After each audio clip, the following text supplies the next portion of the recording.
Welcome to Tijani Trends, where you learn and create your blueprint for tailoring excellence. Basic sewing processes. That is our lesson 2 topic. So at the end of the lesson 2, we should be able to understand simple sewing terms, types of sewing stitches, guides to measuring in inches and centimeters, body measurements. Simple sewing terms. Fabric is a cloth created with yarn by weaving, knitting, or crocheting. Warp is a thread that runs in a lengthwise direction in a fabric, as seen in the picture 1 by the side. See the warp thread moving in a vertical line from point A to point B. You can take a t-shirt to actually view it properly using the picture from this video. Waft is a thread that runs in a crosswise direction in a fabric. From your t-shirt, you find that thread that runs in an horizontal line or in a crosswise direction is always referred to as the waft thread. Savage is the edge of a woven fabric where the waft thread runs around the warp thread. They are usually found at the edge of a woven fabric.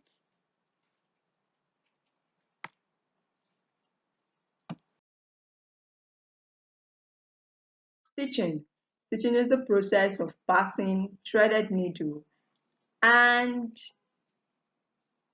the thread in and out of a material to make a specific design. The seam is a joining line made when two pieces of cloth are stitched together. Seam allowance is the amount of fabric between the cut edge and the seam line itself. Ripping means loosening sewn stitches. Trimming means cutting away excess fabric from seam allowance. To slash means to cut open something.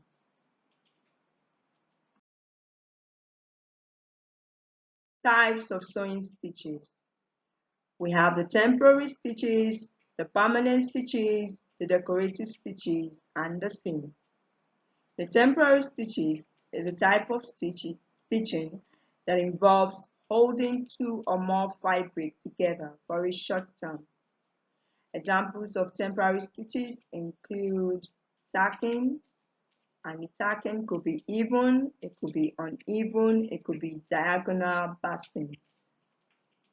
I'll be making a video on that, which you can watch later for you to practice. We also have tailor stacks. Permanent stitches. This type of stitching involves holding two or more fabrics together for a long time. Examples of permanent stitches, we have the running, the back stitch, the hemming, and the over sewing. I would also be making videos on that for you to practice. Decorative stitches. Examples include the stem, the chain, the satin, the herringbone, and the French knot. Seam. Examples include the open, the run and fell, French, and overlaid seam. Guide to measuring in inches and centimeters. Tailoring tools used for measuring are tapes or rulers in inches and centimeters as units. How do we calculate yardage in inches? When we have 9 inches, it simply means it's a quarter yard. When we have 12 inches, it means it's a third yard. When we have 18 inches, it means half a yard. When we have 24 inches, it means 2/3 of a yard. When we have 36 inches, it means 1 yard. Body measurement. Body measurement involves circumference measurement, upper body measurement, lower body measurement, and arm measurement.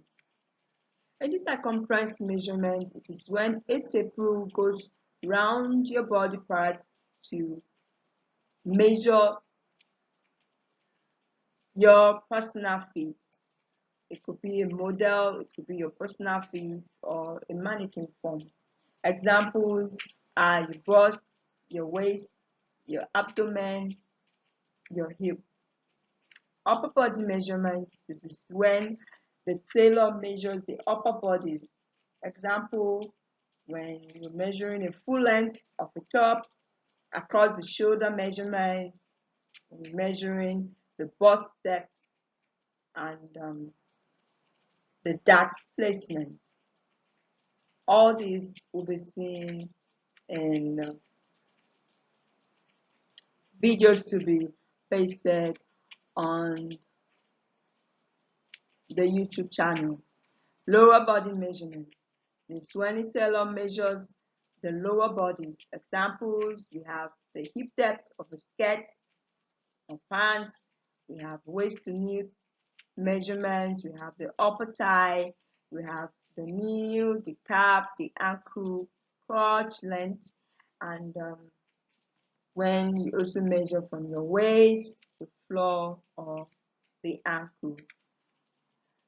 The hip measurement.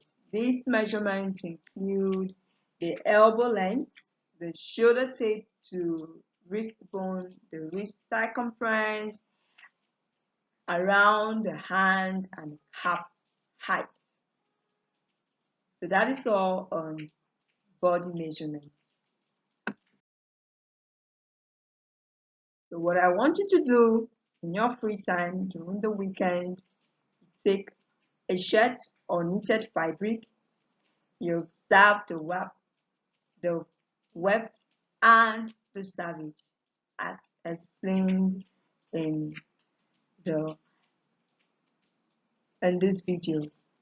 Now I want you to also practice the following on a piece of fabric, if you have one, or paper, using thread and needle. Your even temporary stitches or and the uneven temporary stitches. As you progress and become perfect, you can try other types of stitches. Another activity I would love you to practice is for you to measure a model. It could be a mannequin form or a personal fit of maybe um, a friend, and record the body chart. So thank you so much for watching lesson 2. Please prepare for lesson 3. Can't wait to see you. Bye.